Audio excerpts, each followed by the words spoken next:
தமிழகத்தில் மீண்டும் இந்த மொழி பிரச்சனையானது திமுக கையில் எடுத்திருக்காங்க.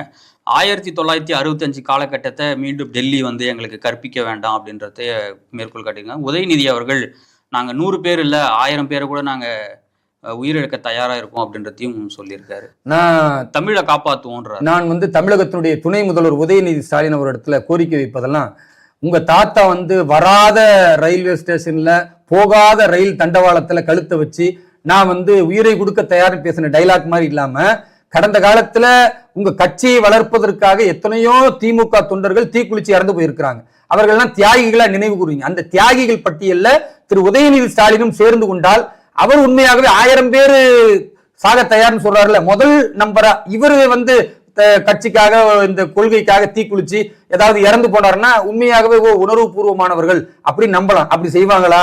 அப்படி செய்ய மாட்டாங்க. இந்த 1000 பேர்ல 999 பேர் சாகரத்துக்கு வேணா விடுவார்களே தவிர, அதுல யாராவது தீக்குளித்தால், அதுல யாராவது சட்டத்திற்கு புறம்பாக பெரிய அளவுக்கு வன்முறை போராட்டத்தை நிகழ்த்தினால் அதை ஆதரித்து அதுக்காக அவர்கள் வந்து பெரிய செலவு வச்சு கொண்டாடுவார்களே தவிர, உதயநிதி ஸ்டாலின் அவர் உயிர் கொடுப்பாரா?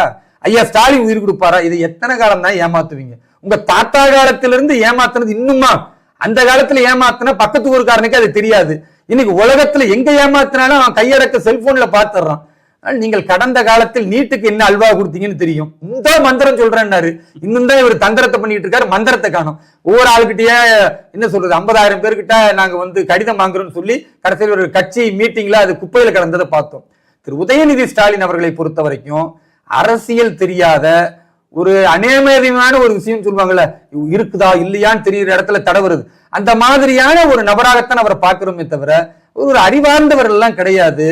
மக்களுடைய உணர்வுகளை தப்பா வழிகாட்டுறாரு. திருமாவளவன் அவர்கள் சொல்றாரு, அண்ணாமலை அவர்கள் சின்ன பையன், அவருக்கு வந்து 1965 நடந்த மொழிப்போர் அரசியல்லாம் அவருக்கு தெரியாது, அறிவாலயத்துல வந்து செங்கல் போடுங்கன்றாரு, அறிவாலயம் எப்படி உருவானதுன்ற வரலாறு முதல்ல அவருக்கு தெரியுமான்னு கேட்டிருக்காரு. அண்ணாமலை அவர்கள் அவருடைய பார்வையில் சின்ன பையனாகவே இருக்கட்டும். அவர் இளைஞர் தான். அவர் வீரியமிக்க இளைஞர், துடிப்பான இளைஞர், இளைஞர்களை கவரக்கூடிய ஒரு இளைஞர், இளைஞர் பட்டாளத்தை இன்றைக்கு பாஜகவின் பக்கம் இழுக்கக்கூடிய ஒரு இளைஞர், ஒரு இன்முகத்தோடு இருக்கக்கூடிய இளைஞர், பண்பாளனான இளைஞர். அப்படிப்பட்ட ஒரு இளைஞர் இன்றைக்கு களத்துல நின்று போராடுறாரு. அவரை வந்து நீங்க சின்ன வயசுன்னு பாக்குறீங்க. சின்ன வயசுல உள்ளவர்கள் அரசியல் பேசக்கூடாதா? மகாத்மா காந்தியை பத்தி இப்ப நாம் பேசணும், சத்தியாகிரகத்தை பத்தி நாம் பேசணும்.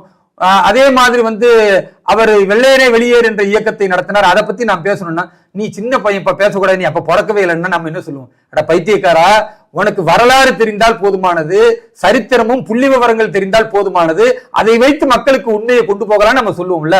அதை தான் திருமாவளவன் அவர்களுக்கு சொல்லணும். அவரு என்னைக்கும் அடிமையாகி போயிட்டார். இந்த திமுக போற